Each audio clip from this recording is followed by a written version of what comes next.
All right, you go. Hello, good morning. Today is our guest, the effervescent Gregory Hood. And Gregory has written several brilliant pieces and he's going to tell us a little about them. Gregory, tell us a little about your piece, Coordination and Decomposition. Well, thanks for having me. It's great to be here. And thank you for those words of praise. That last piece was a feature at American Renaissance, and it describes two political tactics that come out of Germany, which I think white advocates are facing today. Coordination refers to a tactic that the National Socialists used when they took power, where it basically means bringing into alignment of all of society's institutions to push one ideological line. It doesn't mean that it's necessarily controlled by the state directly, but it does mean that state power and political intimidation is used to enforce a narrative. And I think it was Tucker Carlson last night or maybe 2 nights ago who did a thing on how all the reactions to the Derek Chauvin verdict were basically the same, from Republicans like Tim Scott to CEOs to the most radical Democrats. It was all along the lines of, well, this is a good thing, but we have so much more work to do. We have so much farther to go. The exact same language. And of course, the problem is where they want to go to is this state of perfect racial equity, which will never happen. And so essentially, this is a recipe for unlimited government involvement forever. The second thing, and this gets into the more personal part of what we're facing, is decomposition. This was something that the East German Stasi, the secret police, which increasingly resemble American journalists increasingly resemble, what they would do is try to take out dissidents, not by beating them up or throwing them in jail, but basically just trying to throw obstacles in their lives to make things worse, trying to cost them jobs, trying to mess with their personal relationships, trying to make life as unpleasant as possible, just because so much time and energy has to be spent trying to survive that you can't do good political activism. As a matter of fact, even as we're recording this just now, I found out that Nick Fuentes, who is a conservative commentator, America First commentator, whom some of your listeners may be familiar with, he was supposed to be part of a rally in Florida today. And he was told that he will not be able to make it because apparently he is on a no-fly list. So in the land of the free, he is simply not allowed to use an airplane. And of course, they won't tell him why. So both of these things are hitting American dissidents right now, because on the one hand, you're facing this monolithic ideological narrative, this narrative that shapes and determines where money and positive media coverage flow in our society. And on the other hand, you're facing actions from a host of different groups that are basically just trying to make your life as unpleasant as possible. Everything from the lowest group of Antifa to, as we've just seen, the federal government itself. So we're being squeezed. But I think out of that, it's the best way to look at it is a crucible, and it's going to create people who are willing to accept whatever comes in this fight that we're having. All right. Now, Gregory, I would like to share this excerpt from your article. President Biden has also reinstated diversity trainings for federal employees. All federal agencies must do an internal review to advance equity. This means equal outcomes, not equal opportunity, and will require discrimination against whites and Asians. The military is not exempt. Is President Biden delusional? The military is serious business. Well, as far as whether he really believes it, that's a question in itself. I think Biden is a cannier politician than many give him credit for. I mean, obviously, in terms of what he actually believes, who knows? I mean, in the 1990s, he was well to the right of Trump on just about every issue, certainly on crime. He was the one who probably was most responsible for mass incarceration, which worked. And now he's the one claiming to be leading the charge against it.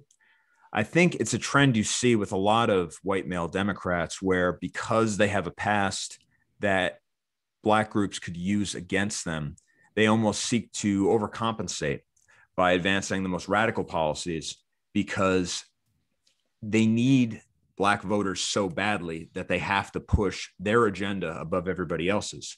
Let's not forget, Joe Biden was not winning the primaries. In fact, it looked like he was going to have a pretty embarrassing defeat until I believe it was James Clyburn in South Carolina Democrat who's black and pretty influential in that community.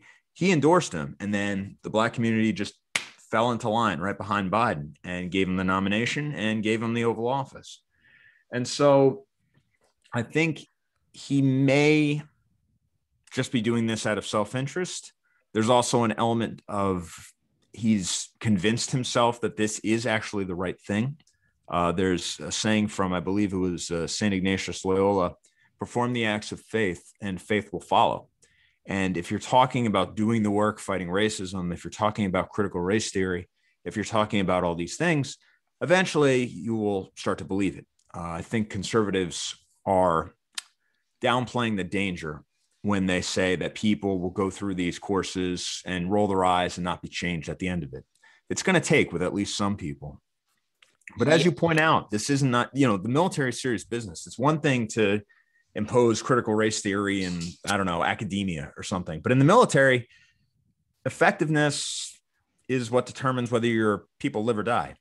And I find it hard to believe that serious countries like Russia or China or even Turkey or Iran would ever do something so crazy as to try to deliberately create division and undermine the foundation of their own governments and their own societies.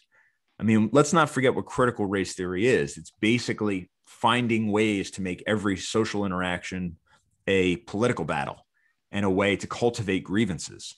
And this does not mesh with an institution where you need people to unite and follow orders and make sure the mission is accomplished regardless of what they think about it.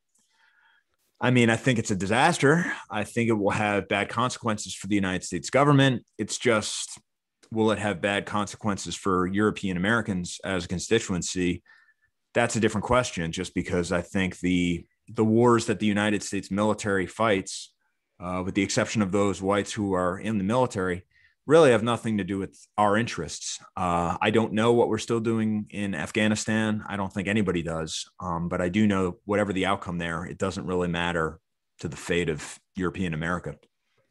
Do you think that America's enemies are using critical race theory to make the country weaker? In other words, are they weaponizing it against America?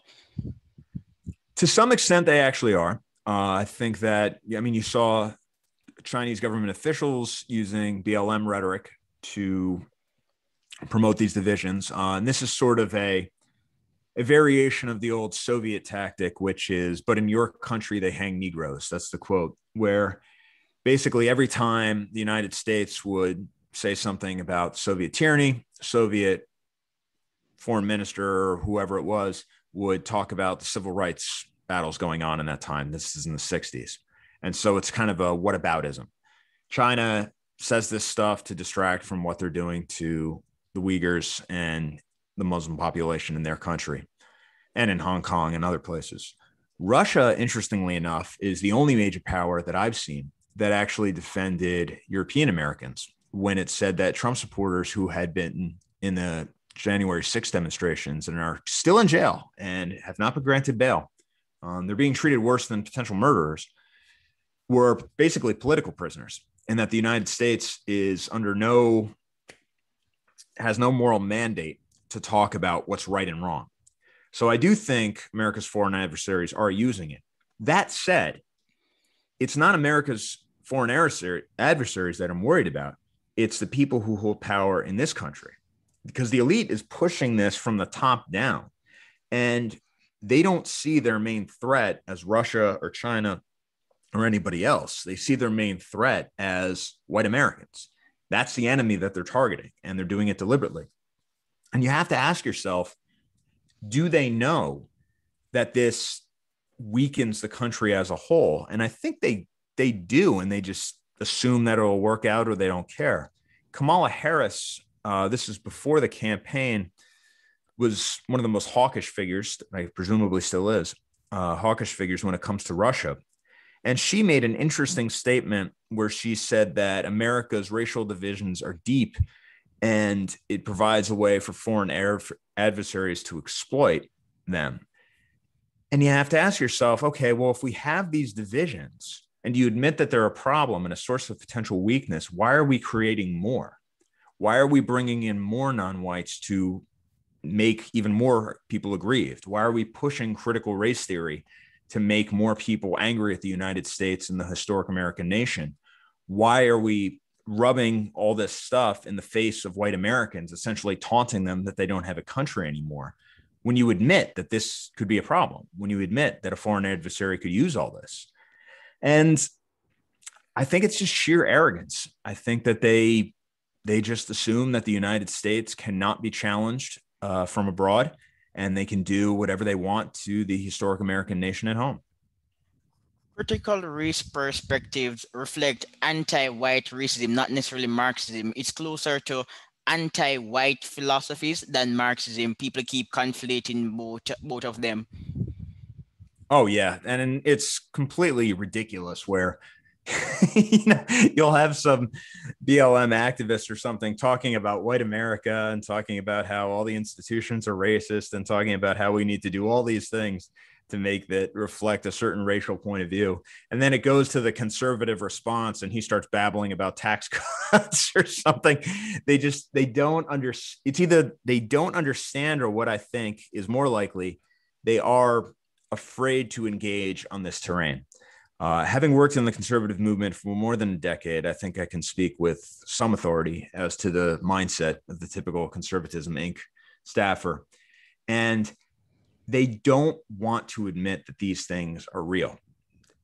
Sam Francis, to paraphrase him, he said whites are being attacked on racial grounds, not because we're Christians or conservatives or capitalists or whatever else. It's because we're white. And therefore, we have to meet this challenge on racial grounds.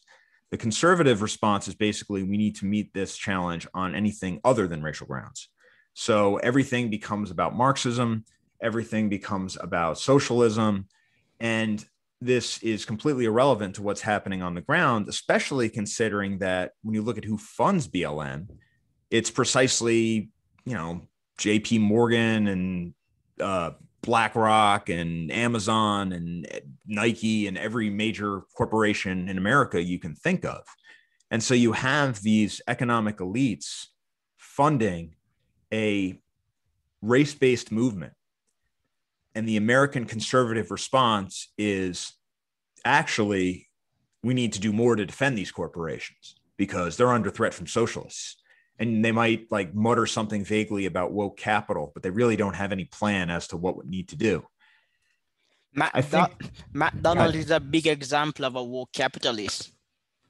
Who is that? McDonald's. Oh, yeah. 365 Black. I mean, that was their campaign for a long time. And, it's kind of, it's actually, there was a time when I found this funny, and it's really not. It's actually quite sad. There's almost like a whole genre of these videos. You'll see somebody say 365 Black, and then you'll just cut to some McDonald's in an inner city, and there's always these brawls and shootings and craziness going on where these people are just, wailing on each other, killing each other. And that is the reality of certain Black communities in this country. And we kind of paper over it with this happy talk about diversity and inclusion. But the fact is that these communities are being destroyed. I wouldn't even call them communities, no matter how much they invoke that word. And woke capital really, and the conservative insistence on only seeing things in economic terms, really prevents us from dealing with these problems that affect all Americans, Black and white. Yes, conservatives are delusional and often succumb to the emotionalism of liberals. So, for example, Kamala Harris was a prosecutor. What is the job of a prosecutor? To ensure that criminals end up in prison. People actually criticize her for imprisoning Black men, but she was doing her job. Yeah. And the hypocrisy of Kamala Harris is something, I mean, it's truly staggering. I think Biden he's a politician's politician. And so there's almost like a weird authenticity there where he's saying something, but he's a politician and you kind of accept it. And it's like, okay, he's saying this because he wants to do his thing. But you can imagine having a conversation with him. There's a personality in there somewhere. Kamala Harris, I'm not so sure. There's definitely a hint of the sociopath there. The way she used to brag about getting parents put in jail, the way she used to brag about using the state to imprison all these different people. And then the way when people ask her hard questions, She she just laughs. has Ha this, ha ha. yeah, it's extremely disturbing and creepy. I think that's why she could not win. And well, maybe next time, but that's why she did so poorly in the last primary, because she's just simply off-putting. There are strong, Hillary Clinton vibes to Kamala Harris. But the thing with Kamala Harris, too, is that she claims Indian American and African American identity, but her background is anything but that of a deprived, oppressed individual. I believe the Los Angeles Times, when they profiled her, I think in 1994, they said she came from a privileged background. Both her parents are university professors, and she is not the descendant of American slaves, as far as we know. There's some evidence to suggest that, in fact, the slave owners were in her family. And yet she'll say things like, when they asked her about marijuana, I mean, this is somebody who locked up a lot of people for marijuana. And they said, well, have you used marijuana? And she did the creepy laugh. And she's like, I'm from Jamaica. What do you think? And her own father, who's the Jamaican, denounced her and said that this was an embarrassment both to her family and to Jamaica, because this isn't something to brag about. Exactly. I am from Jamaica, and the image of Jamaica as a marijuana toting country has really ruined their reputation. Jamaicans should invest in marijuana for commercial and scientific reasons, but smoking it for leisure or just to prove that we can smoke it has really harmed us. It's harming a lot of Americans too. I mean, thing with it's a different question about whether it should be criminalized. As you say, there are certain things that certainly need to be studied about it, and CBD oil and things like that. They have their applications, and I go where the science shows with real data, not what the media says is science, but what actual studies say. All that said, I think it's pretty significant that the United States is abolishing advanced math courses at the same time it's promoting marijuana legalization. I think that gives you some idea of the type of citizens that this country is aiming to produce now. People who are illiterate and silly. And who can just escape into sloth and apathy. I mean, the thing with marijuana is, it's ubiquitous when you're in college and everything else, but it does cultivate a certain sense of psychosis. Yeah. And also, it is linked to certain things like that. And it's also in most people, it just makes them lazy and sit around and consume pop culture. And unfortunately, I mean, if there's what some have called the globalist American empire, the GAE, the type of model citizen is essentially someone who's, if they're white anyway, deracinated, has no identity, has no consciousness, has no drive, and has no ambition beyond seeing what the next thing on Amazon Prime or Netflix is. Yes, consuming drugs, as we both know, is correlated with lower levels of productivity. Yes. And I'm not, again, speaking from, we both come from libertarian perspective. Yeah. That's a separate question as to whether people should be put in jail for it. Yeah, a completely different issue. Actually, one study published by a famous university in America notes that criminal justice reform would reduce the poverty rate by about 20%. So if we decriminalize marijuana, less men will end up in prison and their productive capacity can be increased. Right. And I think that's about right. I think imprisoning people for something like marijuana is pretty ridiculous. And as you say, I mean, the fact is that as a painkiller and people suffering with chronic disease, it can be useful. But that's obviously a separate discussion entirely. Yeah. But Gregory, I want to divert just a little to talk about race. Earlier in your presentation, you said that even mundane issues are elevated to a very deep level. And I remember the case of Amy Cooper. During the Amy Cooper situation, the black man was the offender. Amy did not want to be videotaped. A sensible person would have ignored her, even if she wouldn't follow the appropriate rules. The park has a park ranger for a reason. Right. And this is the real poison of what's happening with critical race theory and the narrative of white privilege. Every single interaction you have, everything, it doesn't matter how small or petty or whatever it is, everything is on the brink of becoming a media firestorm. of you becoming the subject of a 2 minute hate wielded by the most powerful propaganda machine that has ever existed. And whites know this. For example, I believe it was just yesterday where you had a black man go into a Holiday Inn Express, and there was some sort of trouble with the reservation. This is something that happens to all of us. And he just started filming this young white man. And the young white man had some mental problems and basically flipped out. And the black man is filming this, essentially trying to shame him, possibly to get him fired. In other cases, you've seen where blacks get out and start filming whites, and whites are desperately covering up their face and trying to get away because they don't want the media turned on them.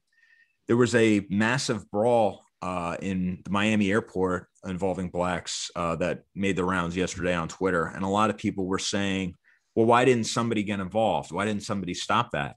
And the answer to that is simple, because if you tried to stop it, they would all turn on you. And then the journalists would dig into your life and get you fired. And that would be the end of it. And so what this encourages is an almost complete indifference to what's going on around them in the part of European Americans, because we know that if we do anything to enforce any kind of basic social standard, from even at the most extreme levels of protecting somebody from a physical assault, we are going to be painted as the bad guy. And so no matter what is happening, the best thing to do is just sit back and let it happen. And so the result is essentially a destruction of public spaces in the United States.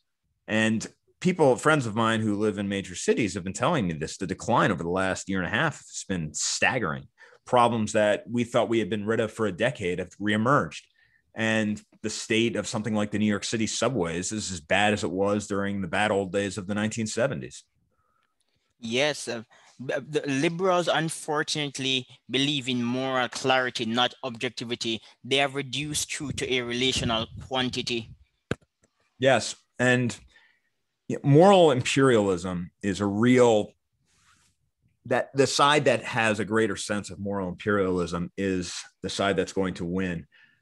I actually, when I worked at the Leadership Institute years ago, I'm actually looking at it right now. There's these laws of the public policy process, and number 44, moral outrage is the most powerful motivating force in politics. The fact that people really believe this stuff gives them power. Now, you could say, well, they only believe this stuff because the media essentially plugs in their opinions. This is what, the NPC, the non-playable character meme, comes from. The media pushes a narrative, they accept it, they take the whole thing, they get worked up about it.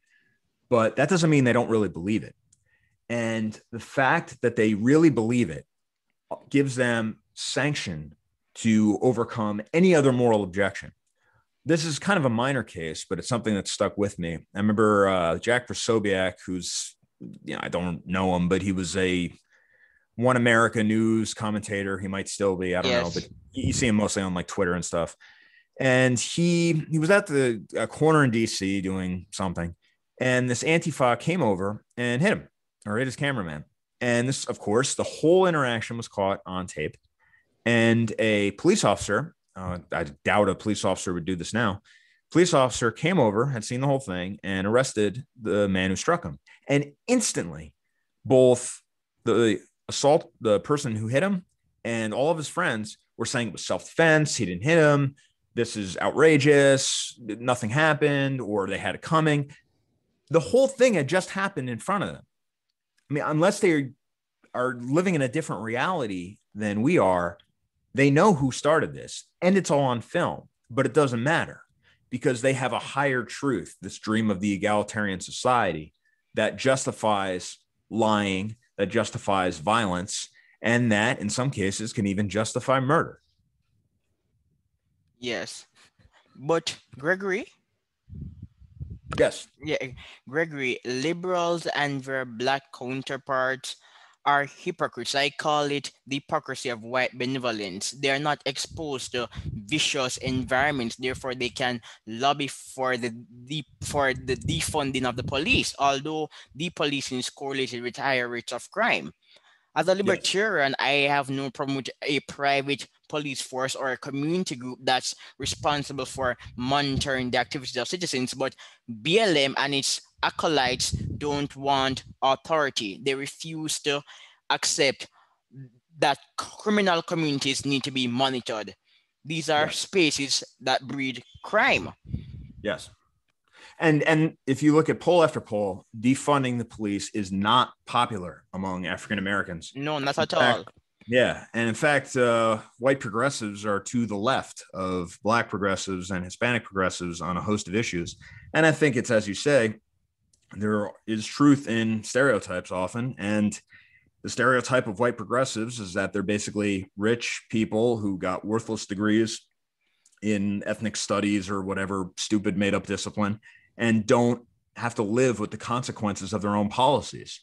And I mean, you see this in California now, where the people who voted to make San Francisco what it is move away, and then they keep voting the same way. Yes. I mean, that's woke policies are not benefiting Blacks. Blacks are migrating according to the Urban Institute. No, and I don't want to play the game of, oh, the Democrats are the real racists or anything like that, but simply as a human being, we have to acknowledge that there is a staggering crime wave in this country. We may be experiencing the largest year-over-year increase in the homicide rate in American history. We may have experienced that in 2020, and we may be on pace to overcome that in 2021. It's not even a story. As far as the national press is concerned, it's not happening. And there have been some truly outrageous cases against whites, cases that I believe have been incited by the mainstream media and its atmosphere of constant anti-white hatred. But in terms of sheer numbers, the people who suffer the most are Black Americans. Yes. Yeah. And if you look at even something as symbolic as the George Floyd Plaza in Minneapolis or whatever it is, there are small businessmen there, Black-owned businesses, and they're the ones being destroyed because now they have to try to operate in an atmosphere of chaos and disorder and lawlessness, and they can't do it. And you see the same thing, I believe it was in Brooklyn Square. I hope I'm right about the name of that town, where you had a whole host of immigrant-owned, Black-owned businesses that had to close up shop because you get the usual riots, you get the usual chaos. And the thing is, if you're one of these big stores, Nike or something like that, and you get a window broken, it's not a big deal. You write it off. You still pay your check to Black Lives Matter for the good PR. It's not a cost to you. But if you're a small Black-owned business, if you're an immigrant-owned business, and it gets torched, that's it. And that's one of the things that really angered me when people said, oh, well, lives are more important than property. Property is livelihood. Property is how you sustain yourself and your families. And in any republic, small property owners really are the backbone of the state, the backbone of the social order. And if you're destroying these people, and if the state is stepping back and letting this happen, in my mind, it's lost legitimacy because the one thing it's supposed to do is protect these people. Destroying property is violent. The use of force is violent. Yes. It's common sense and it's political philosophy. If you use force, whether it be physical or political, to harm people, you are engaging in violence. Yes. And state action, as you point out, it's not just, oh, here's a mob burning something down, but if there's a mob voting to confiscate something, that's violence too. And yes. And the idea that, you know, property and lives can be separated. I mean, if you have a person's crops and you burn those down and they starve to death, you've killed them just as surely as if you attack them directly. And what they're doing is they're making it impossible for some of the most vulnerable people in this country to make a living. And they're making the atmosphere generally worse for everyone. In fact, the only people who benefit from this are the economic elite, who the 1% that progressives used to be so mad about 10 years ago. They're the ones who are getting the most out of this because the middle class is being crushed. And so you have this strange alliance between, you know, the lumpen proletariat and the oligarchs. Yes, and you made an interesting point. Blacks are the main offenders and they're also the victim. There's an excellent paper online titled Crime in Black and White, and it provides serious statistics. And Heather McDonald reminds us all the time that journalists do not care about Black children who are killed by gangsters. No, no, not at all. In fact, I believe my boss, Jared Taylor, is doing a video on this. If not, I'll certainly write about it. There is a case. We're seeing some stories of just absolute depravity, the sort of stuff that make you really question whether demons are real.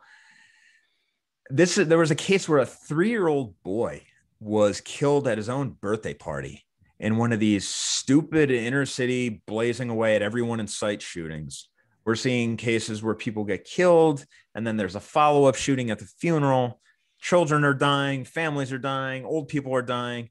We've seen these attacks on Asian Americans, elderly people who are being beaten to death. We see it on video being committed by blacks, and the national media tell us it's white supremacism. And I find it impossible to believe that they don't know. They've seen these videos. They know the truth. They're just lying. And they know that we know that they're lying, but they know they can get away with it. And I think we really have to push back against this idea of virtue signaling. I think we should abolish that term entirely. What it's really about is status signaling.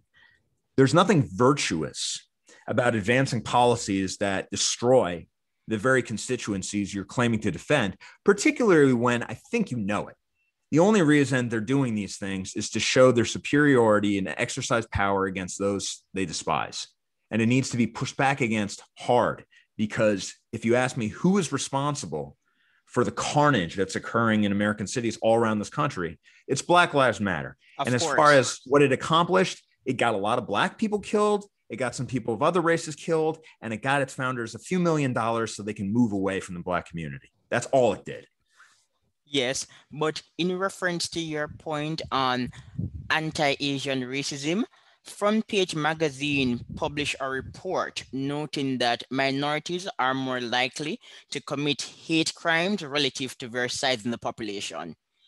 Yeah, and that's not surprising at all. Anyone who's lived in a majority black neighborhood, as I have for some time, notices that, I mean, obviously there are some black businesses, but you also have this small businesses owned by Asians, subcontinental people, Indians, Pakistanis, etc. And these people are in a dangerous environment because people will verbally attack them because of their race. They will insult them. They will steal things very openly. And then the store owner is put in a very difficult position, which is, do I call the police and risk having a riot, or do I let a certain amount of crime happen almost as a cost of doing business? Let's not forget how the George Floyd thing started. Yes. It didn't start. It was a non-white person. Like, his last act was not some saintly sacrifice for equality, as Nancy Pelosi put it. His last act was trying to rip off a non-white by passing a counterfeit bill. That was what caused the whole thing. At least the store owner thought it was a counterfeit bill. And that's why he called the police. Now, people are out probably going to say, oh, well, he shouldn't have called the police. Well, if you're going to say that, what you're essentially saying is that these people have no right to a livelihood, that they just exist to be preyed upon. And if that's the reality, then people should have the courage to come out and say that they think Asian Americans and others should be preyed upon by blacks, and black businessmen should also be preyed upon by other blacks, because that's what all this criminal justice reform and all this BLM rhetoric ultimately boils down to. It's just unleashing violence against people. And as you point out, it's not the economic elite who suffer from this. In fact, they benefit from it. Yes. On Gregory, I'm a libertarian, but I do acknowledge the salience of race. Racial differences in intelligence, self-control, and IQ have serious consequences. Black Americans are shaped by their environment. Their environments tend to be violent. Therefore, the cultural ecology of Black environments will select for more dangerous traits. In other words, to survive in a Black ghetto, one must be aggressive, but to act like a hoodlum in the corporate world is maladaptive. Correct. So gene culture co-evolutions are very important. And as political scientists will tell you, it can take decades to change culture, and we inherit personality traits from our parents. Correct. I mean, culture, we have to be careful here, because culture and race are not, they're obviously not the same thing. Cultures can be changed, but as you say, it's a difficult process. And culture and even individual personality is partially the result of genetics. This is just how it is. And, I have people say, oh, race is a social construct. I mean, I think it's more accurate to say society is a racial construct. But that said, we do see the culture clash when we compare African Americans in this country, descendants of American slaves, and those Blacks who come from Nigeria or the Caribbean, who tend to outperform not just Blacks here, but also whites in many cases. Now, there's a certain amount of selection bias here. Like Kamala Harris's parents, a lot of these people tend to be academics. Nigeria is a tremendously large population. And so the small amount of people here who come to this country don't exactly represent Nigeria as a whole. But we do see that there is a distinct cultural difference between Black immigrants and American Blacks. Unfortunately, yes. I think what is now being pushed as the Black culture, quote unquote, is actually going to have a regressive effect on these immigrant communities. And it's also going to hurt whites. Black, hoodlum culture, as you put it, is become like the default mainstream American culture. And it hits Hispanics and it hits whites, and culture in general is declining. And we can point to this in across a number of different indicators. I mean, subjectively, we can say America is becoming uglier. Our art is becoming trashier. We're not able to maintain public institutions. But if we want hard data, we can look at things like the rise of children born to unmarried mothers. We can look at the increase in crime. We can look at collapsing property values in these areas that have been targeted for BLM protests and a host of other things. I think that if we have a state that is going to do more than just maintain law and order, the minarchist state, which we don't even have now, affordable family formation should be a goal of the state. We want to create conditions where someone can raise a family with children on a single income. Americans used to be able to do that. And Republicans instead are championing cheap labor and this vision of complete deracinated individualism where you're nothing more than a consumer, which begs the question about why you should care about America at all. And the left is trying to abolish the family. And I mean that in a literal sense now. Like BLM. BLM called for it. And also now you're seeing the words like, oh, family privilege and all this kind of stuff. I mean, the point is we want as many people as possible to have family privilege. We want people to be in a system where they're more likely to grow up and be successful and be productive members of society. Children raised in stable families are more productive. They also earn more, but their counterparts who are raised by dysfunctional parents do not do as well as adults. Absolutely right. And again, this is something you see more in the Black community. That's just factual reality. But I'm not going to pretend it's a Blacks only problem. It's rising in Hispanics, it's rising in whites. And I think there are a host of reasons for that. You could talk about the decline of traditional religion. You could talk about pop culture. You could talk about what the universities are pushing. But a lot of it, I think, is also economic. I mean, in fact, Elizabeth Warren, back when she was pretending to be an American Indian and writing her contributions to Pow Wow Chow, the American Indian cookbook she contributed to. As an aside, would we even know who Elizabeth Warren was if she didn't pretend to be an Indian? But at the beginning of her career, she was actually writing some pretty interesting stuff about one parent breadwinner families, where you have one parent bringing in the income, which allows the other parent to deal with the household. And that's a good thing. That's the most stable model. We don't want a model, which is what we're doing now, where both parents have to work just to stay above water and the kids are farmed out to social services or childcare. President Biden's recent tax hike on capital gains, which of course is like the only way a lot of people have made money during this pandemic, because retail trading, ordinary Americans are getting into it with cryptocurrency and whatever else. What that money is going to be used for, it's not going to be used to fund real infrastructure like roads and bridges. It's certainly not going to be used for border enforcement. Instead, what it's going to be used is for what's being vaguely called education and childcare, i.e., state babysitters to watch the kids while the parents slave away for low wages, and ultimately the family unit disintegrates. I mean, to me, this is the opposite of what we should be pursuing. And the left always says, trust the experts, trust the science. Well, we have a mountain of data telling us the realities here. And as you pointed out, I mean, it's all there. And if they really cared about these people they claim to care about, they would be pursuing these things, but they don't. Yeah, I would like to respond to some of your points pertaining to immigrants. Caribbean immigrants are more likely to own property. And secondly, African immigrants are educated, and on average, they also earn more. But because of trust issues in Africa, they're less entrepreneurial, whereas immigrants from the Caribbean tend to collaborate with each other more effectively. And also, women are an asset in the home. Children do better when their mom stays home. Agreed. Yes. And that's something we have to say. I mean, now there's kind of this culture of celebrating single motherhood and this culture of celebrating, you can have it all. And it's just not true. I mean, we have to look at the reality here. Obviously, it's very subjective to talk about things like happiness or unhappiness. But if we look at things like antidepressant usage, or alcoholism, it's skyrocketing among women, particularly white women. And this message of go out there and be a consumer drone instead of having a family, or this idea that being a homemaker is somehow a disgrace or a bad thing, is poisonous, and it leads to a number of destructive consequences.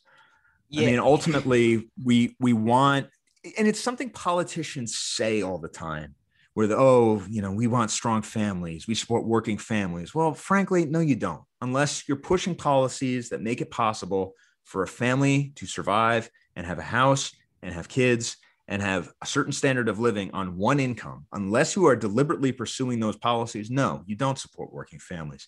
And frankly, one of the easiest ways to create this climate of high labor costs would be to restrict immigration, because you choke off that cheap labor that the Chamber of Commerce wants so much. You force them to raise wages. And you also do it in a way where you don't have to impose a minimum wage.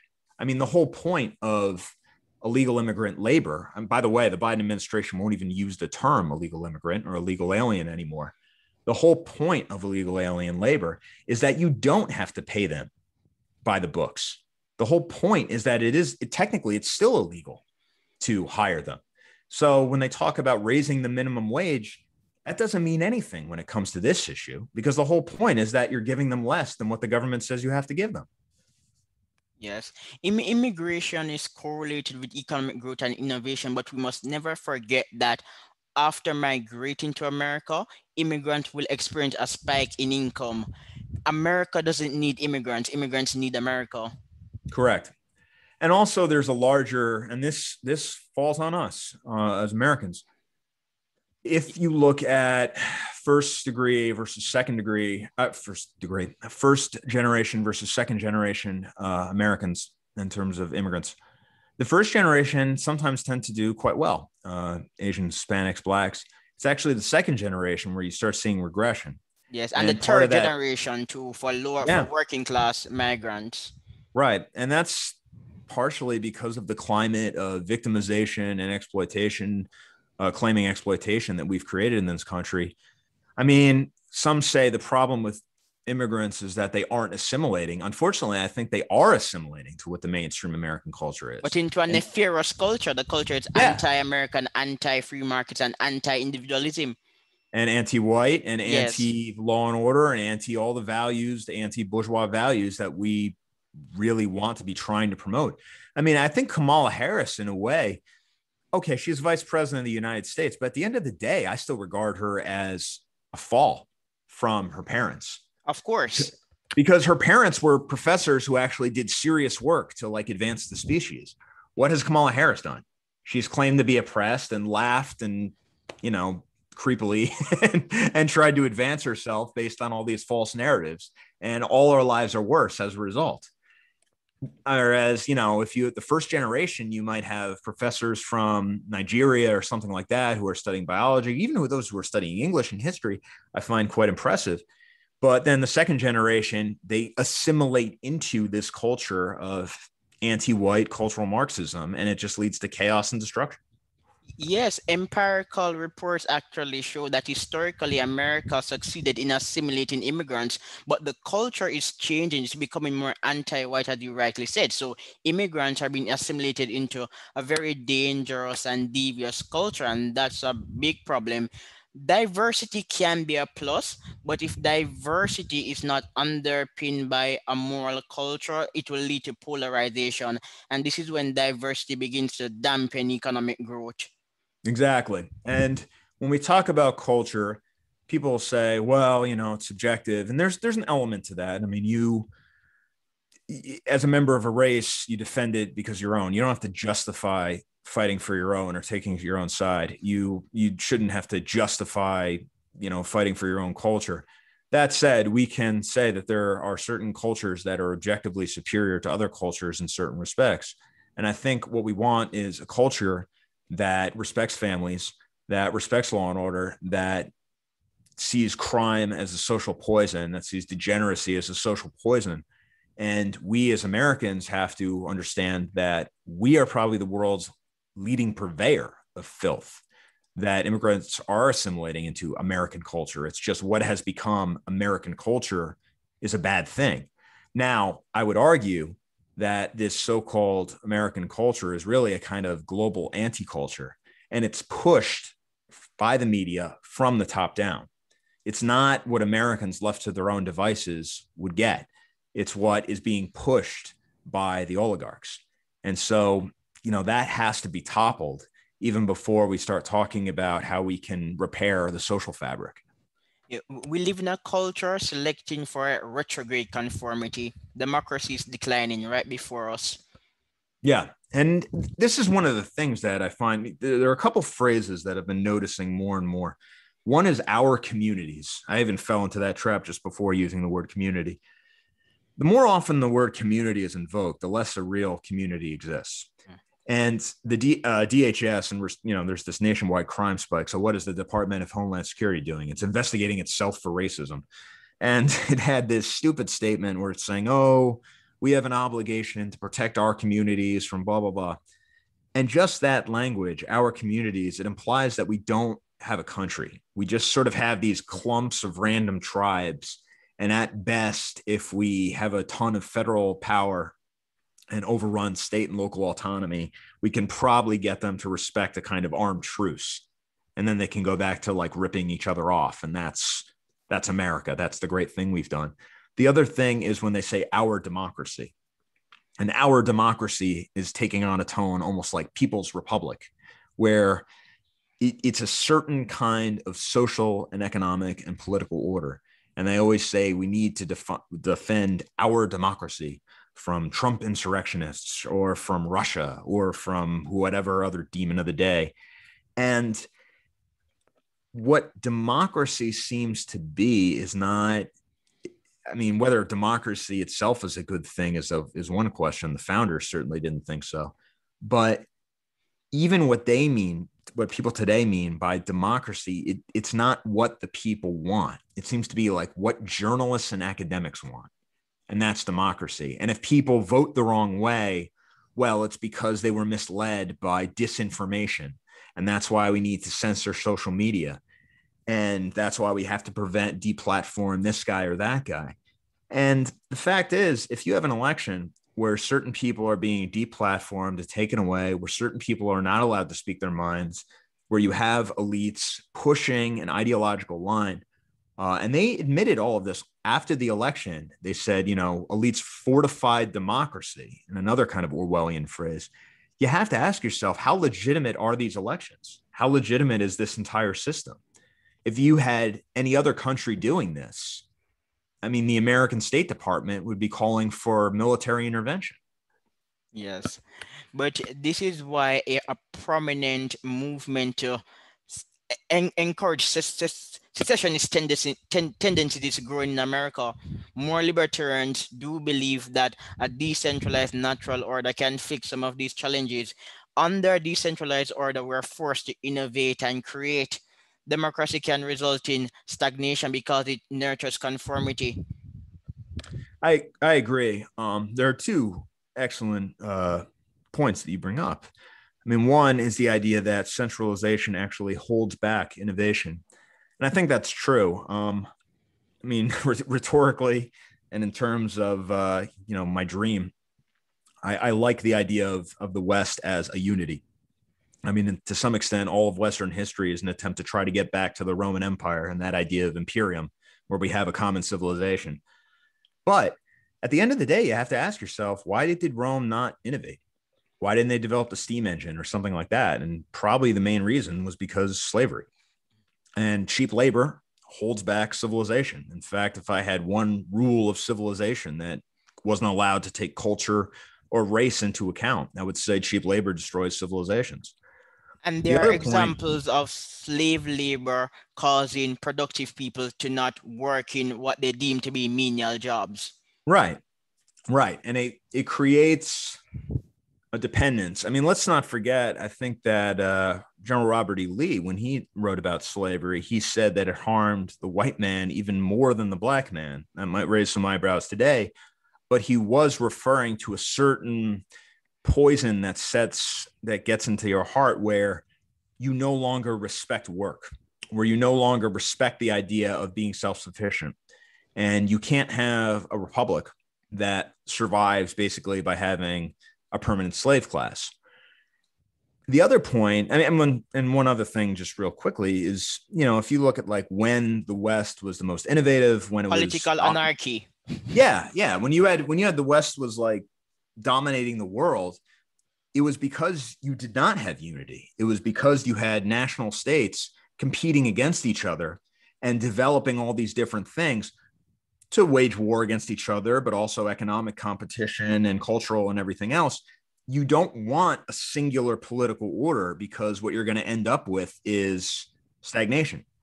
And as far as what you spoke about with secession, the problem, unfortunately, is that if you look at the American Civil War, you had a conflict of elites. Southern elites had one interest, Northern elites had another interest. They were tied to certain regions. And so to some extent, there was almost a natural split. Everyone could see where the split would come and what the sides would be, generally speaking. Now, I mean, can you really think of an area of America that is regionally united, has a political elite that is more or less aligned, and that is opposed to federal authority? Because I can't. Probably the most culturally cohesive part of the country is New England, which is the bastion of liberalism and certainly has no desire to break away from DC. The former Confederacy is probably going to be mostly blue states, thanks to demographic change. I think we can say Georgia is safely a blue state now. Even some of the traditional red states like Texas, everyone talks about Texas as a possible thing. But Texas will probably be a blue state too, thanks to mass immigration in a decade, certainly within 2. But remember, Gregory, because of the deregulatory environment in Texas, elites are moving to the state, and they may transfer their liberal beliefs and tendencies. That too. Yeah. I mean, people are abandoning San Francisco, but they keep voting for the things that turn San Francisco into the sad thing it is today. And so, if we want to talk about, insofar as like, what's the plan here? If we want to talk about, all right, how do you build a bulwark against what's happening? How do you have something that can stand up against this stagnation, to stand up against this, repressive conformity that mass democracy seems to impose? You're going to have certain people concentrate in a certain area and work to build power at a local level. You have to have a bastion for people to rally around, because without that, everyone's just scattered and leaderless and no real resistance is possible. Yes. And people talk about like, oh, the collapse. The collapse already happened. I just don't see civil order completely breaking down the way some people do. Yes. But Gregory? Yes. Yeah. During our conversation, we referred to the importance of political anarchy, but I would just like to remind our readers that Bouts of economic growth in ancient Greece are explained by political competition among city-states and institutional efficiency. Yeah. So I even think in the that, ancient world, when people competed, growth rates went up. yes. And it's important to note that this kind of competition did not prevent a larger shared sense of cultural or racial or national identity. And there was a sense of German nationhood, even when Germany was politically divided. There was a sense of Hellenic civilization, even when the Greek city-states were divided. And, the times when they were divided were also the times of their greatest cultural accomplishments. Yes, no, Gregory, you wrote another controversial piece, and we're going to discuss that now. And it's titled, Yes, Whites Did Build This Country. Well, apparently to Twitter yesterday, it was the Iroquois Confederation that built America. So really, no. But that was interestingly, Gregory, Native Americans owned slaves, and they also owned black slaves. And for years, they fought each other for land. The interesting fact is that white Americans made America a wealthy country. They built institutions, they innovated. Well, when I say that they created America, I mean that as close to, if we define America as a meaningful political cultural entity, it would not exist without whites. This is why I reject the term Native American entirely, because they weren't American. They didn't consider themselves to be America. They're American. There was no America. If you just define it as like, here's some random landmass where some people lived, that's not a country. That's just, some dirt. A country is something that was created, and it was created by a very specific group. And we can't even say, I said white people, but it's bigger than just white people, because when we say America, we don't mean Spanish settlers. We don't say, Spanish colonization is what was the start of America. We don't say the Norse, who reached North America before Columbus did. No, we're talking about Protestants and Northern Europeans and the British. Right. I mean, we're talking about what was the group to hate a few weeks ago when they tried to start the America First Caucus, which is white Anglo-Saxon Protestants. Yes. And probably the most influential academic of last century in terms of political science. Yeah, absolutely. And this is a guy, I mean, we've both been to university, and you pop up, Huntington pops up everywhere. I mean, I've read 5, 6, 7 of his works because they keep assigning it on civil military relations, on democracy, on the basic elements of the state, on the uniqueness of Western law and Western civilization.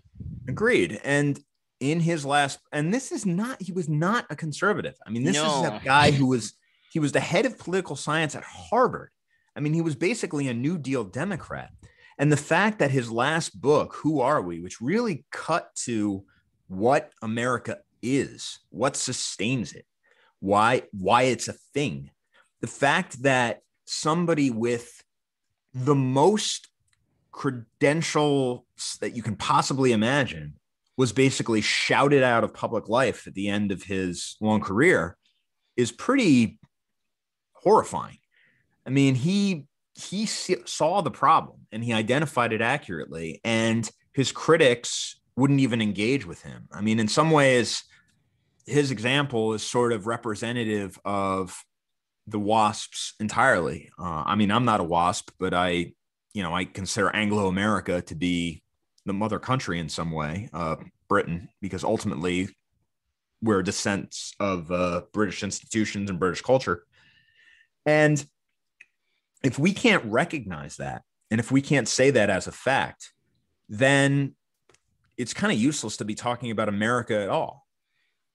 I find Huntington's book to be one of the most powerful to give to normal people, because they just never really think about what does it mean to be American? Who are Americans? Where did this whole idea come from?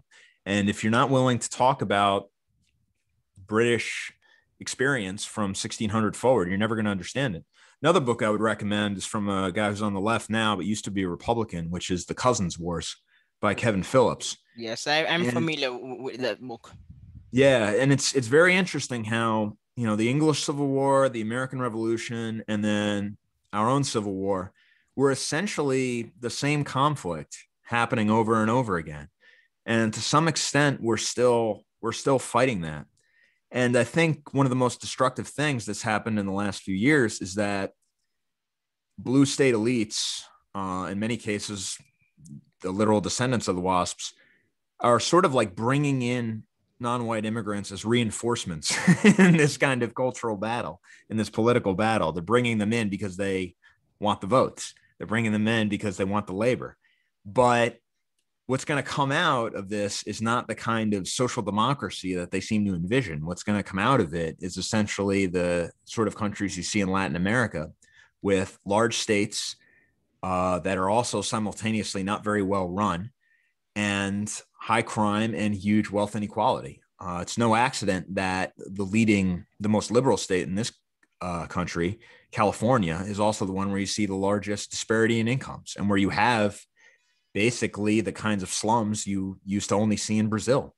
Yes, Kevin, that's quite evident because centralization nurtures inequality, it deters wealth formation. When the state is involved in welfare, we're less likely to invest and save and assist our neighbors.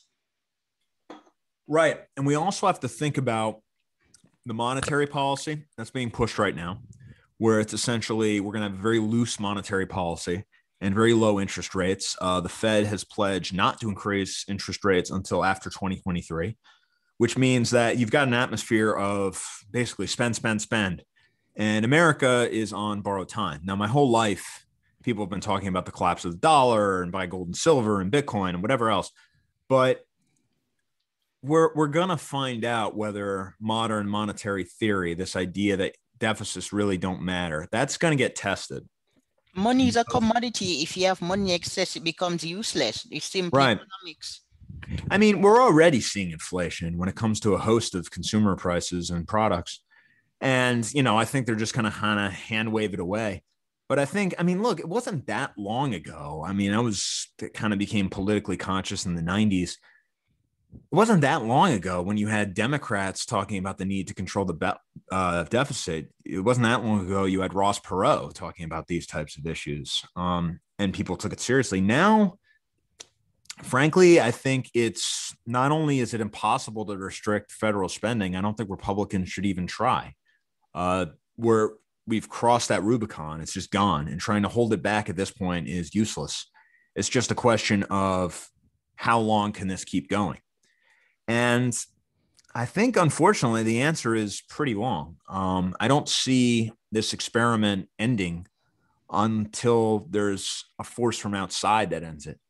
And as you say, that may come because of the collapse of our own institutions, because of all these insane racial policies, especially when it comes to government, administration, and the military.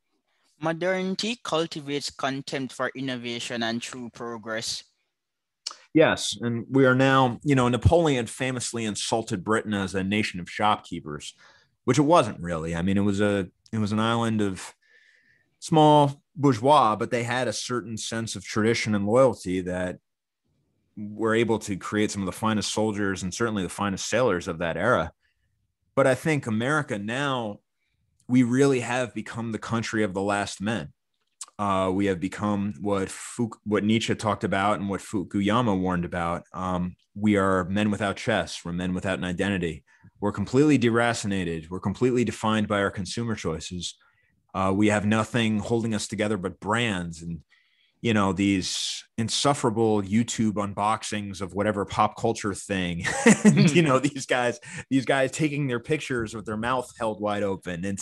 It's sort of grotesque in a way what Americans are becoming. And it's not the fact that conservatism can't really talk about this without saying, "Oh, well, it's communism, it's Marxism." Like, no, it's something more insidious than that. It's this perverse form of consumerism that's really destroyed the American nation. And right now, instead of a real country, or even an empire. I mean, some like to call this the globalist American empire. I think that's an insult to the word empire. I mean, unfortunately, I think America now resembles something more like a continent-wide shopping mall. And a Empires of the shopping mall, soul. Empires of the soul. yeah. I hate to talk about these guys as something good, but when President Trump took out Qasem Soleimani, the Iranian general, the Iranians said they would fight back somehow. And somebody was talking about assassination. And one of the Iranians reportedly said, but America has no heroes. Who are we supposed to target? SpongeBob? And I thought, I'm not defending Iran or whatever else, but like that message is that, I mean, that's pretty good. I mean, who is an American hero? We don't have a king. We don't have a hero. We have military men who do incredible things, but I mean, they basically get persecuted and ignored by their own government after they leave. We've got basically worthless celebrities whose degeneracy is a shame to like our entire people and all our descendants. And we've got politicians. They're profound in their levels of degeneration. Profound. Yeah. I mean, there's nobody prominent in American life that you can really hold up to emulate.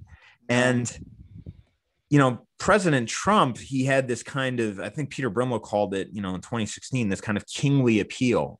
And a lot of people wrote myself included, wrote their fantasies onto him, the same way liberals wrote their fantasies about being post-racial onto Barack Obama when he first ran. And, you had all the memes of the God Emperor and all this kind of stuff. And I think there is this hunger for a king, for a Caesar, for a leader to transcend it. I think there comes a certain point in society where it becomes so degenerate and so incapable of managing itself that it does require the man on horseback. Unfortunately for everybody, Donald Trump was not Caesar. He was General Boulanger. I mean, he was the wooden titan who, when it came down to it, was just not ready for what he had stepped into. The media treated him unfairly. I think that obviously people on our side, especially people who are as far on the right as I am, go after him pretty hard. And maybe that's a bit unfair, but at the end of the day, he had incredible opportunities and he just missed every single one of them. Yes, he was a decisive leader who loved the West, but not a radical. Right. Not a radical at all. He pandered a lot. But because we're talking about the nation state and culture, I would like to remind our readers about a book written by a very erudite man. It's titled The Revolt of the Masses. Ortega y Gasset. Yes, absolutely. He informed us that to survive, a country needs a program of life. And America does not have one at this moment. No. And I want to talk really about myth. You and I privately were talking a little earlier, and you're talking about like how theology keeps coming back to you. Yes. People need a myth. Of course. What you're seeing now with this whole George Floyd thing, and it is not, it's like a religion. It's a religion. We are now literally worshiping him. We are now literally displaying pictures in churches. He's a canon. He's Saint Thomas Aquinas. Right. And you even have claims of supernatural things. One, of course, was the rather laughable assertion that, early in the pandemic, if we went to the grocery store or something, you would unleash a disease that would kill us all. But somehow mass protests were totally fine. In fact, some claimed that they prevented the disease. They prevented the disease. Though social distancing should be an antidote, but we can't take academics seriously. Yeah. And then, but you also have clergy claiming that, there are baptisms and people are being saved and miraculous events are happening at these places. I mean, it reminds you of how quickly the atheistic French Revolution turned into the cult of reason, where people, they threw out the crosses and everything else and then just put up new idols in its place.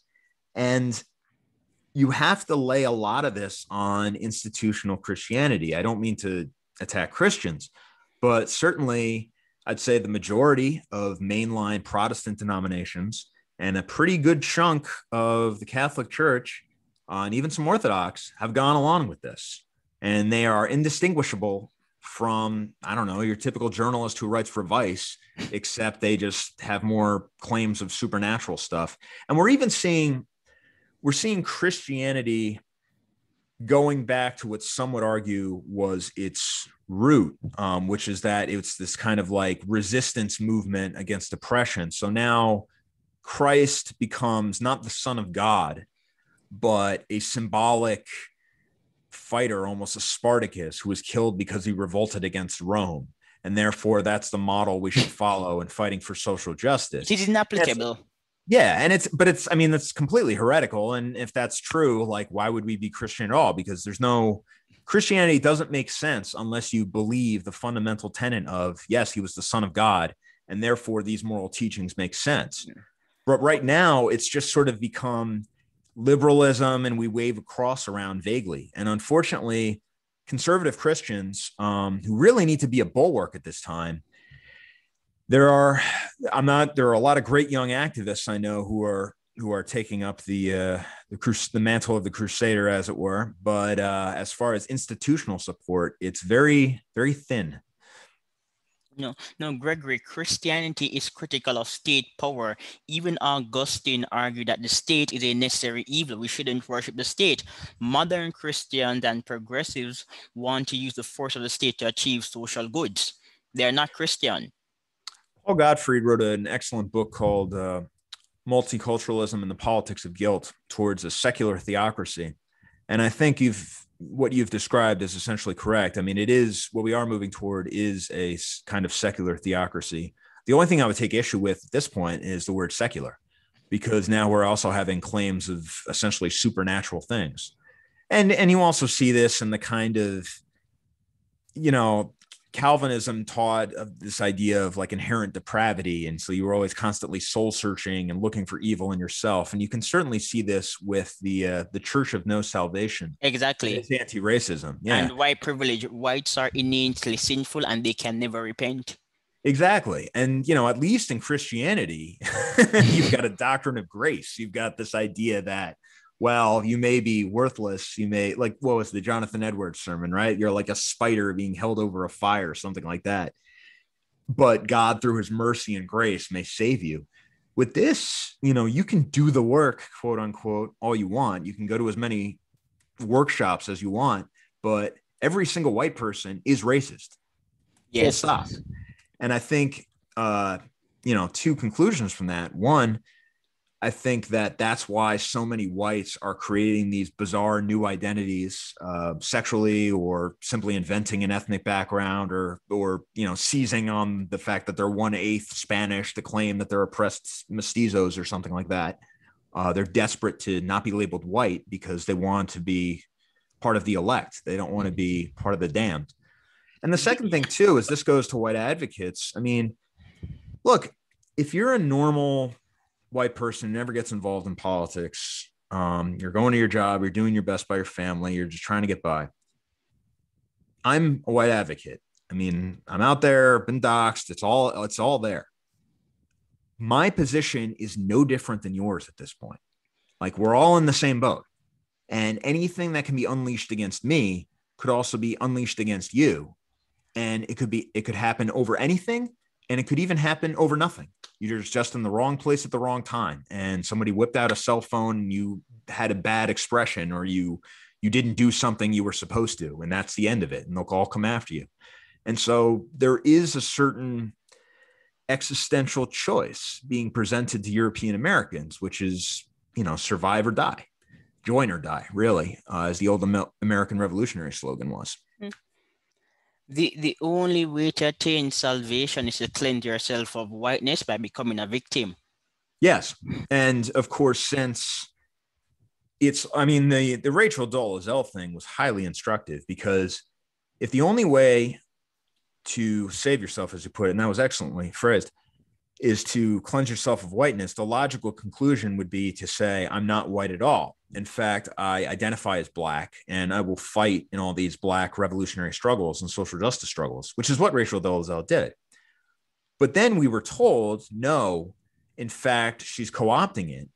In fact, this is an exercise of white privilege, and she can't be saved because she's white. And suddenly the same people who tell us race is a social construct and doesn't really exist, suddenly there becomes a hard and fast genetic definition of who is white and who is not. And suddenly the social construct becomes a genetic reality. And so, again, I think a lot of weaker whites are going to, kind of squirm around and try to come up with some stupid reason why they're not actually white. And I think it's going to take increasingly bizarre forms. But the problem with this doctrine is that it does also require a devil figure. And so they can't let all whites renounce their whiteness. There still have to be some whites that can be demonized to rally the masses. There still have to be people to subsidize and pay for all of this foolishness. There still has to be the existential enemy that liberalism always needs. And so I think whites who think they can opt out of this, they're just wrong. I mean, you're going to get drafted into this conflict, whether you like it or not. And it's just a question of whether you take your own side or not. Now, I want to just make one important point. That doesn't mean you go around like screaming at non-whites, or we view the world as, us and them and their enemies or something like that. But we have to remember, we're not the ones who chose this. We're not the ones with power, contra all the stuff about white privilege. We're the ones who have been put into this conflict and forced into this. And so if they tell us, why are we organizing racially? Why are we talking about ourselves as people? We can only respond, well, whose fault is that? I mean, from the time you're a little kid, this is what you're brought up with, that you're white, you're white, you're white, you're white, you're evil. And so, other than committing suicide, what do you want us to do? But unfortunately, whiteness does not confer privilege in any sense. Working class Asians do better than white students, and Hindus are relatively wealthier than white Americans, judging by their income levels. Yes. I mean, again, India, like with Nigeria, might have a bit of selection bias there in terms of, those who actually come to America. But yes. And, we have to ask ourselves, they talk about white privilege in these amorphous, unfalsifiable terms, it's an invisible knapsack or something like that. Well, I can point to laws and government mandates that discriminate against me because I'm white. Of course. Like, that's what's important. The COVID bill, Oakland deciding to offer benefits to people of color. There are several examples. Right. And there are going to be more and more cases where whites claim to be non-white just to get by. I mean, there's already been a few cases where whites claim to be Hispanic, or they find that they had like 6% black ancestry in a DNA test. So they put in black and try to get, aid from some government program. And then there's a court case and everybody goes nuts. But it's like, well, what do you want them to do?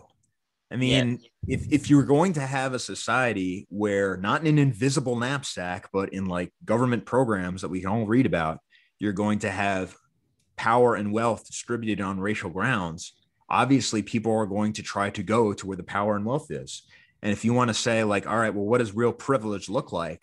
Well, nobody voluntarily chooses to be part of the really oppressed group. They try to be part of the ruling group. Now, weirdly enough, the ruling group in our society claims to be the victims, but I mean, that's just a cover for power. And the idea that, the social order exists this way and it's being done for your own good. There's nothing new about that. Every ruling elite in history has always tried to use that excuse to justify its power. That's quite normal, Gregory, and this is why we should teach history. Liberia was colonized by Americans. White Americans allowed Black Americans to govern the colony. And when Black Americans experienced an elevation in status, they exploited native Liberians. They did. And that pattern ended only relatively recently. I think, what did they call it? The True Whig Party or something like that. I mean, that ruled Liberia certainly the Whigs in Liberia outlasted the Whigs in America. And as you point out, if you break down what happened with American colonization of Liberia, Black, as you say, former slaves, Black Americans were basically the ruling caste and almost monopolized political power there for a very long time. I often think about what would have happened if Marcus Garvey, also of Jamaica. I'm glad you mentioned Marcus Garvey, Gregory, because Marcus Garvey was pro-capitalist, but he preferred a managed form of capitalism. He was pro-Christianity and pro-Western civilization. Garvey was bourgeois. Yeah. And Garvey also had Marcus Garvey was an authentic Black nationalist. And I Exactly. contrast him to somebody like in that, up you mighty race, you can accomplish what you will. And people are like, well, this is a message of pride for Black Americans. And yes, that's good. And people should have pride in the race. I mean, I don't say, oh, Blacks shouldn't be proud of who they are. I just say whites should be too. But Marcus Garvey advocated a return to Africa and the establishment of a mighty empire. He wanted Whereas, white people to be, Garvey wanted Black people to create a civilization similar to the West. He really exactly, admired the West. exactly. And I mean, I think what the American government did to him was one of the greatest cell phones in history. I mean, they should have been helping Garvey all the way. One, because, it would have solved the racial question in America, but also because then you could actually have a kind of forgiveness and friendship between white Americans, Black Americans, if they had an empire and we had our empire, but, we helped them and they were an ally. Even in terms of great power politics, if you had Liberia on a grand scale that was governing itself and wasn't just a colony, but an ally, I think that would be a bond that's certainly more powerful than this kind of moral blackmail that's used today. But contrast Marcus Garvey, who I consider to be a hero, to somebody like Malcolm X or somebody like Keith Ellison. Exactly. Now, both Malcolm X, when he was in the bizarre cult that is the Nation of Islam, he talked a good game about, a Black independent state and everything else. But at the end of his life, once he got out of that, he was just talking about whaling to the UN and getting more money from white America and, how they need to be subsidized and everything else. He wasn't a real Black nationalist. And Garvey was also a realist. Garvey had no problem with Black people creating their own communities. Right. And if you look at somebody like Keith Ellison, for example, writing under the name, Keith Hakeem or something like that. And this is when he was like 28. I mean, he was in law school. This is not like a precocious teenager doing this. He wrote an article calling for a Black ethno-state, more or less, in the American South. He did say that like some whites would be allowed to stay, but, it was a Black country that he wanted. But did he stick with that vision? No.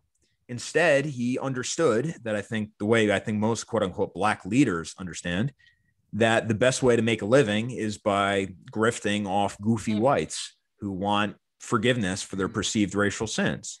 And so he guilt white people into enriching Black elites. That's the game. Yes.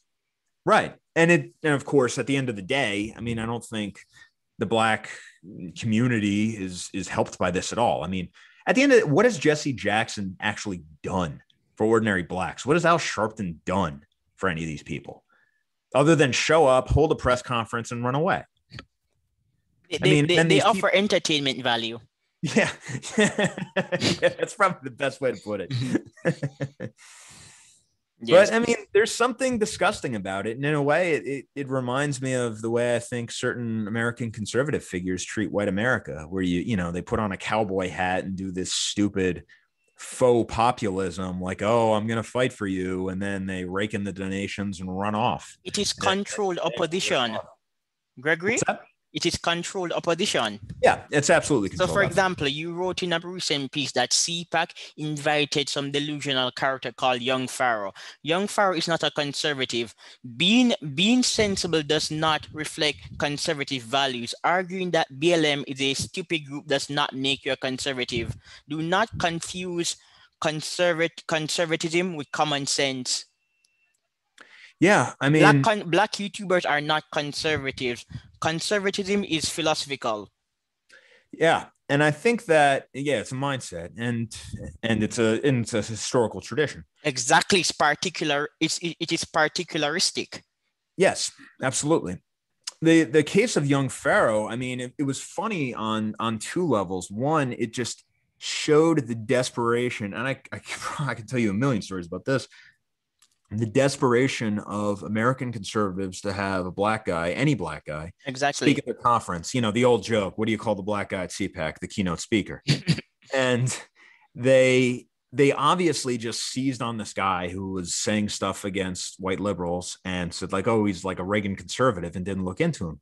Now, I haven't looked. I did look into him somewhat when I wrote that article, of course. based on what I saw, if I'm wrong, someone can correct me, but based on what I saw, young Pharaoh actually, Hotep, right, is like an authentic Black nationalist. He wants Blacks to be on their own 2 feet. He wants their own tradition. He's basically a right winger for his own side, which is one of the things we need to consider. There are very few actual leftists. A lot of people are just hard right nationalists for their own nation. It's just that nation is not the United States. And I think this guy had, he had a message that resonated with Black radicals. With Black, right. And white conservatives just couldn't get around it. And they didn't see that this was not Ronald Reagan talking about, free markets or fighting socialism or something. This was an appeal to like the racial soul. And Black nationalists of that sort, I have a certain sympathy for, because in a way they're in the same position that white race realists are, where, we're saying, look, to our respective peoples, we're saying, look, these people who claim to be your leaders, they're controlled opposition and they're not taking you anywhere. And yet, the media kind of blocks you off and elevates the controlled opposition to make sure nothing gets anywhere. I mean, of course, what happened to young Pharaoh after his cancellation by CPAC, ironically, a CPAC dedicated to the idea of fighting cancel culture. So we see how far that went. They immediately purged them off YouTube and Twitter and everything else. And, that's a digital death sentence. That means that your ability to make an income and do what you're trying to do is taken away from you. And we call this freedom. Yeah, but people like you and young Pharaoh diverge in relation to evidence. You're driven by evidence and data. I doubt that young Pharaoh invokes serious scholars to buttress his points. He had an online university, quote unquote, that had some, I will say delicately, some questionable historical claims. Yeah. And I would it's Afrocentrism, and Afrocentrism was debunked as therapeutical nonsense by Mary Lefkowitz a long time ago. Yeah, I mean, Afrocentrism just doesn't hold up. That said, I mean, you can't just be driven entirely by data and evidence, because human beings are emotional creatures. Yeah, and you got to have a sense of identity, and that requires a certain spiritual vision, a certain moral vision. I mean, to kind of circle back around to where we were at the beginning, one of the reasons we're in this position is because the left has a moral vision, even if it's flawed, whereas the American conservative movement really has no, don't immanentize the eschaton, right? They don't have this sort of like ultimate destiny. They don't have this Sorelian myth that will rally the people and charge forward. Instead, they basically are like, well, don't spend too much money, and we got to save the hamburgers, and all, these very lame, uninspiring Chamber of Commerce messages that I don't see how any self-respecting person could say seriously. Yeah, the nebbish nature of conservatives creates yes, they're very exactly right. They're nebbish people. Exactly right. It creates an oasis for people like Candace Owens to make money and become wealthy. And keep in mind, Candace Owens literally got her start by trying to set up a doxing website. Yeah, but like, look, that's what she was doing. I won't talk about her, but she has no message. She has sound bites. I'm happy that she's rich. I like it when people make money, but she has sound bites. She has no message. No. I mean, and these very basic takes that, like, Democrats are the real evil people. Yeah, Democrats want everyone dependent. Republicans want everyone but free. So RT, if you agree. It's so funny that she's venerated by the right and even some on the dissident right. I've read bloggers on Ameren praising Candace Owens, and by bloggers I'm referring to the people who comment. I mean, I think I've actually said one or two nice things about her, because she can. I mean, this is one of the ironies of it, is because she's Black, she can occasionally, even though most of the sound bites are just Turning Point USA type nonsense, she can occasionally say something that's far more radical than what a white conservative would say. So she can admit that George Floyd was a career criminal. Exactly. You would never get any Republican to just be like, listen, this guy was not some great moral hero. But, she can say that. And so, you know, this is the thing. Conservatism, of course, is not a racially defined creed. It's certainly a specific historical tradition. Exactly. And I would say American conservatism certainly comes out of the Anglo-Saxon conservative tradition. American conservatism is closer to classical liberalism than American conservatism. Yeah, I mean that might be an interesting thing to discuss in the future. I have a piece coming out on this topic. Yeah, I have a piece coming out on this topic. But I'll be interested in seeing that. Gregory, our conversation has been really mesmerizing, and I'm trusting that people will like it. Thank you so much for having me on. It was a real pleasure and a real honor. But before you go, Gregory, I must say this: Black conservatism is really a myth. Thomas Sowell, Walter Williams, and Elizabeth Wright are on the right, but most Blacks are not conservatives in the Western tradition. Right. So Black conservatives are actually making the Democratic Party the party for Black people. Yes. Identity politics. Yes, exactly right. Yeah. But I enjoyed our conversation, and I'm expecting that at some point we'll speak together again. Absolutely. Be glad to do it. Yes.